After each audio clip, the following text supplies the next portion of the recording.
What's going on, guys? Welcome back to another case study. This will be a longer one, probably, covering price action on Thursday and Friday.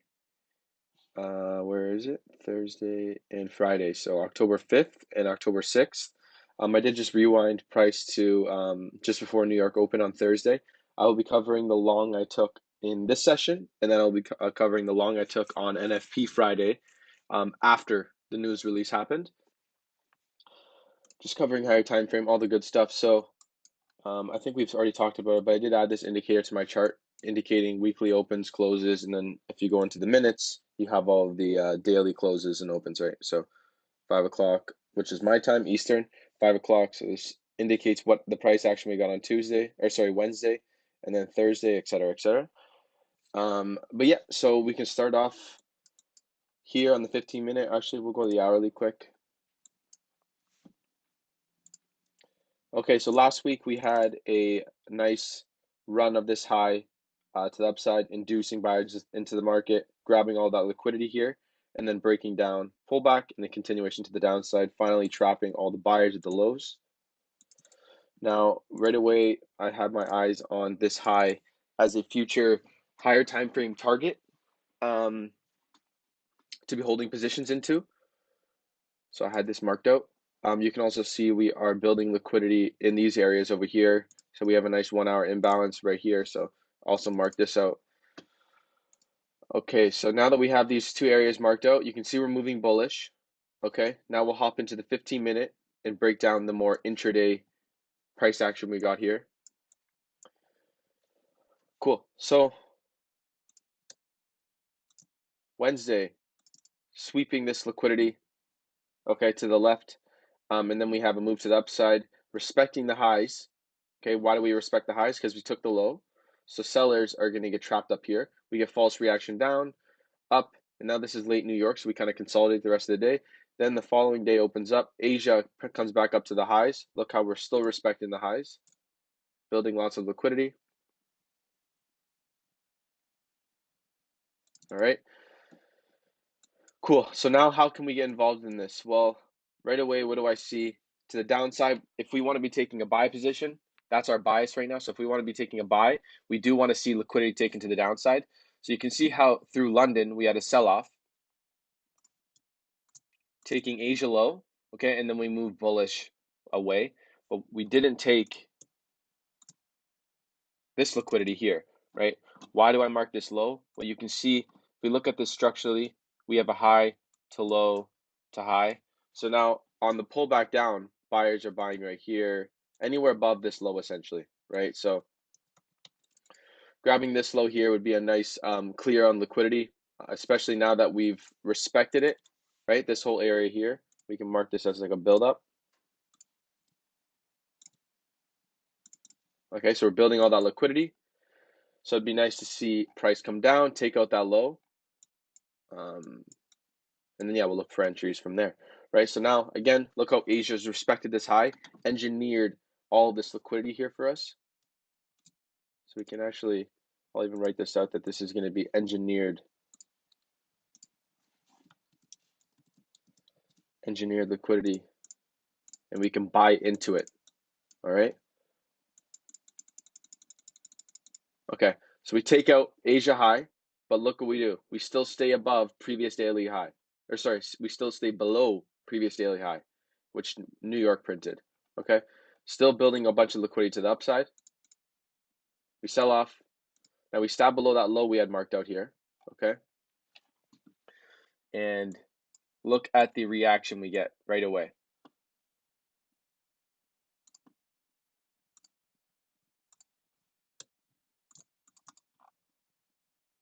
Okay, unfortunately, if you would have taken an extreme entry, what I was personally waiting for was this down here. So why am I looking for that? Well, you can see how we've swept this liquidity from these lows here, okay, giving us that liquidity block. Then we came up, printed this high, printed this low, and then ran off. So now we have inducement low here. So would have wanted to buy anywhere below 104,996, but unfortunately, if you were looking for that extreme entry, it did not come, right? We just missed it by, honestly, so small. like half a pip, not even. So no extreme entry. If you wanted to take it like that from something from the left, that would have been it. But then, like I said, of course, we did not make it there. So look how we have that nice reaction to the upside. All right, leaving us a nice M5 liquidity block. I want you guys to think about this from a retail perspective too. Okay, from this high, big sell-off, taking out lows. What does this now tell us? All these areas up here are going to be a trap. Okay, this is retail wanting to buy the shit out of this now, or sorry, sell the shit out of this, but not understanding the overall direction. Okay, so these areas are going to be traps. We're not interested in selling this. We've now trapped buyers. Okay, and again, look at this from like a structure perspective. From this low to this high, we come down and take this low out. They see this, what is BOS, right, to the downside, break structure to the downside. Now we want to buy and target the shit out of this high here, Wednesday's high. Okay, which is also known as previous daily high. So we can mark that out. So first entry goes right here.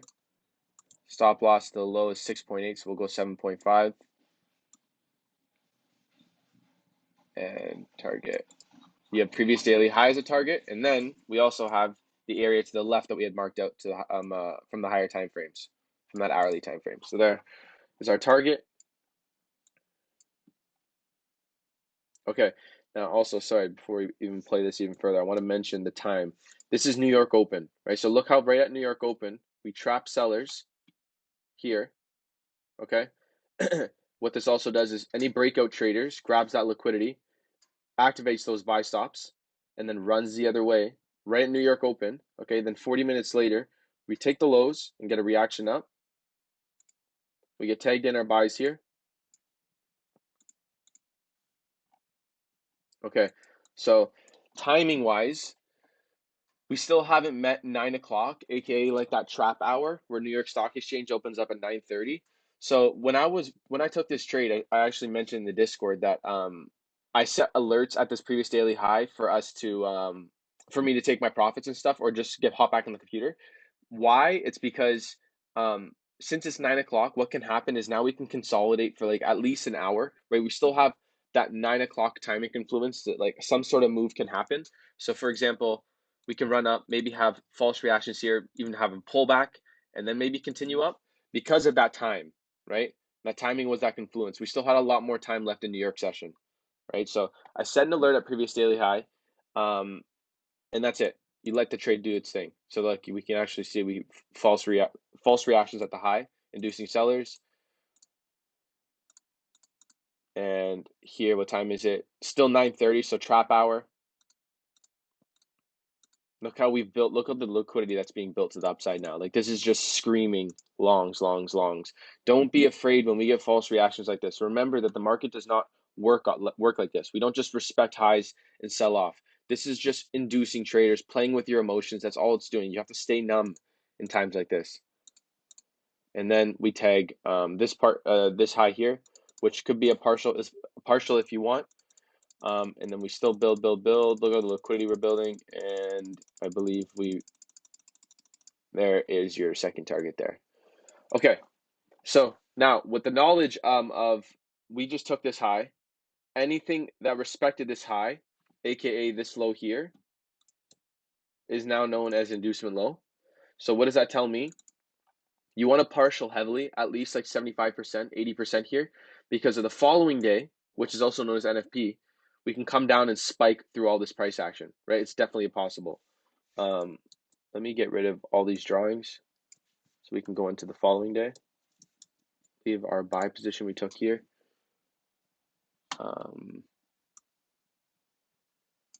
Like that.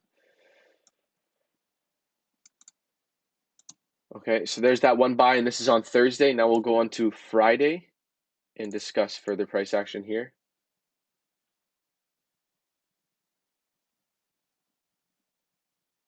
I need to go in the 15-minute, make this a little quicker.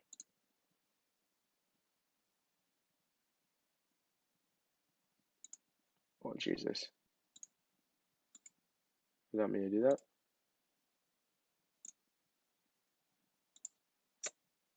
Okay, sorry about that. All right, so now Friday, NFP. look at this from the higher time, like a bigger scale. We'll go to 15, actually see a little clearly. Okay, so we have this high we're interested in, right? Again, why do I like this high? Well, we sold off. Sellers are going to be interested in selling anywhere below this, okay? As we know, sometimes we respect areas like this, especially because it's a liquidity block, to build liquidity, okay? In times like this, does it make sense to respect it? It definitely does, because look at the liquidity we're leaving to the downside now, right? We just took out this high here, which induces buyers. So we're going to have even more liquidity tucked below this low now. Okay. Not only that, but look at all the liquidity left the day before here. Right? All those equals. And on a structure perspective, we have from this high to this low, and ever since we've moved away from this low, okay, this is where structure traders will be buying from, right? So now we even have this low as an area we can stab through as well. And also I can honestly just mark it like this. This is previous daily low, right? Previous daily low. Perfect. So hop on. So okay, so something I want to point out as well is we are bullish on the higher time frames, but since NFP is coming up at, let me mark on the time, 8:30 here. Like we said, look at all the liquidity we have to the downside. What can happen in times like this is I actually had a partial still running for my position on Thursday. What can happen is either we at the open of or sorry, at the announcement of news, we can spike up further, grab this liquidity, and then sell off, and then maybe have a move like this to the upside, and then continue up, or we respect the highs here, okay, we get a false move to the downside, maybe induce buyers, come down, and then maybe run up like that, right? So there's two different things that can happen. That's why I like to hold my position like this. We don't always know when the market has sufficient liquidity to the upside. So in times like this, we're bullish. You don't want to be selling. Like I said, a sell can occur. It's just more difficult to cast those positions and less probable. So in this market right now, the high probable trade is buys. The less probable trade is sells. Okay, so if you want to buy, you have to simply just wait for these areas to get ran, and you don't want to be selling. And if you do, you have to understand that you're essentially trading with the engineered liquidity, so it's going to be less probable of playing out.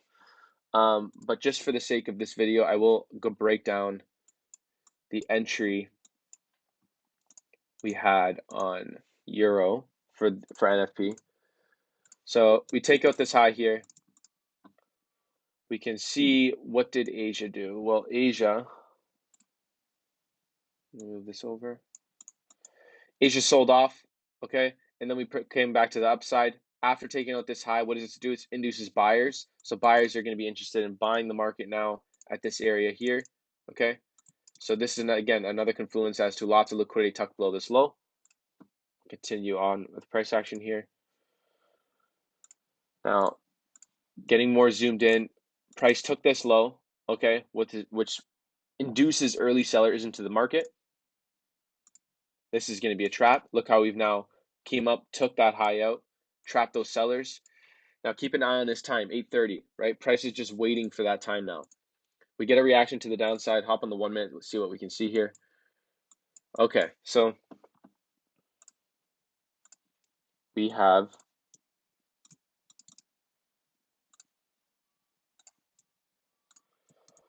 okay, so on the 1 minute, look how we're now trading above that trap here.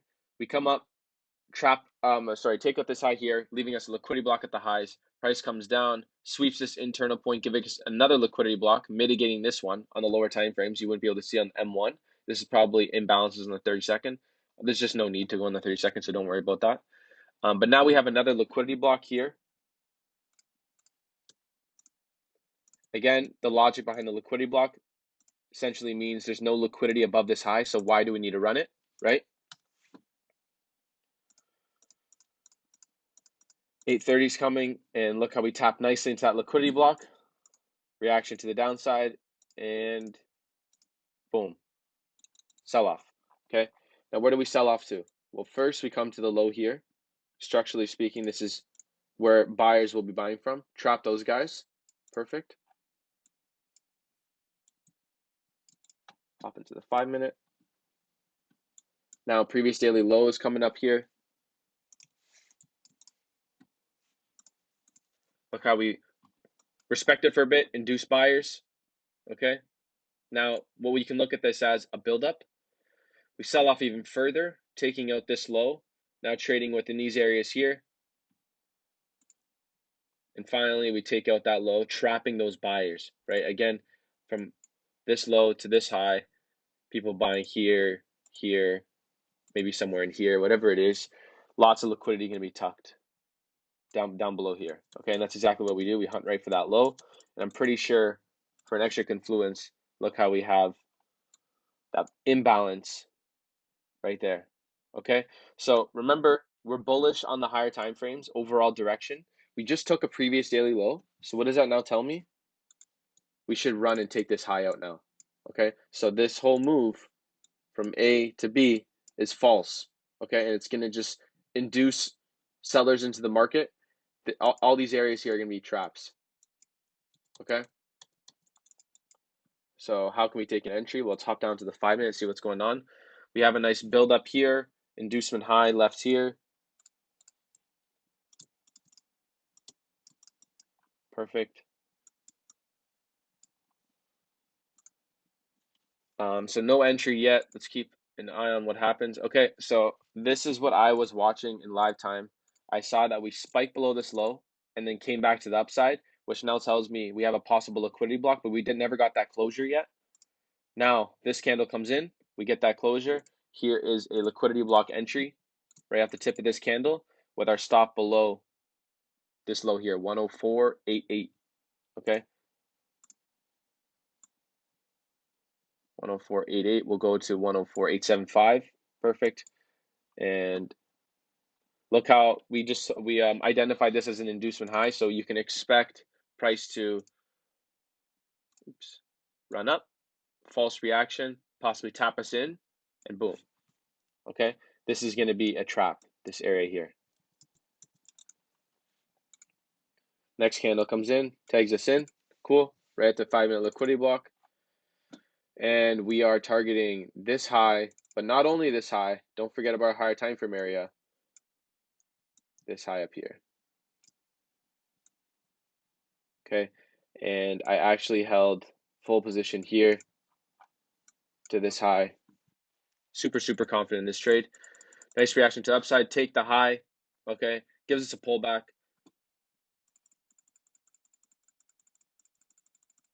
Respects the high for a bit here. False reaction and another move to the upside. Look how we just attack those highs viciously, right? Beautiful move, taking out the news high, well, a pre-news high in New York. And also, if you hop onto the hourly, it'll show you a little bit easier. But printing us our high of the week, right? Because Monday had the high of the week at first, and now Friday came in, took that Monday high out, and printed us our high of the week. So now market closes here. Actually, I'm pretty sure we can just, it doesn't show it yet. But yeah, New York ended up, and Friday, New York ended up printing us our high of the week, taking out Monday, which had the high of the week. So now we have this range of price action here. Low of the week and high of the week. Okay, so now what can I expect? Well, we still have this high here we haven't taken out yet, so maybe we can get a pullback now, and then a continuation up, taking out this high possibly. Or since we built liquidity at this high, maybe we start breaking down on Monday. So we'll see what happens. Now we have liquidity at the lows, which I do want taken out. So a couple different situations, but overall, I do want to see price to the downside. Whether we take out this high or leave it for the future, I'm not too sure. But yeah, we'll see what next week brings us. But yeah, hope you guys enjoyed this study, and I will see you guys in the next one.